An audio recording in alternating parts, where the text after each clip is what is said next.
Hello, first grade scientist. I am here to tell you what your lesson is going to be today. You're going to have some fun with Doug. In your Schoology course, you want to find your science folder. So Mrs. Shirley's friends, yours will look like this. Miss Hart, your science folder might look a little bit different, but you can find it. Once you get into your science folder, everybody's assignment will look the same. So it's a mystery science. How do scientists know so much? Such a fabulous question.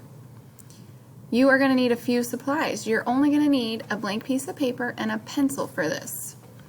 Then you're going to click on this blue link, How Do Scientists Know So Much? You're going to listen and watch Doug explain and go through some things, and then there's an activity at the end to do. And he's going to explain it a lot better than I will, but basically you're going to pick something in your environment to sketch or draw and then write a bunch of questions about it. What are some things you're wondering about the item that you chose? So once you've watched the video, you've done the activity with Doug, you're going to come back to Schoology and you're going to share it with us.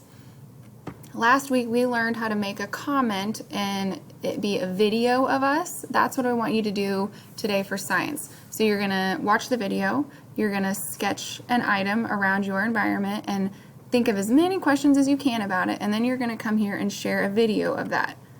So remember the little microphone here, and then you click audio and video. You'll record yourself showing us your sketch and some of the questions that you came up with, and then you'll insert it in here so that we can all see what you did. This link right here is if you want to print off the paper that comes with the Mystery Science today, you can, but you don't have to. You don't have to use this paper, but it's here if you want it. You could just use a blank piece of paper that you have around your workspace. That is your science today. So good luck being a scientist and an observer and a question asker. I can't wait to see what you come up with.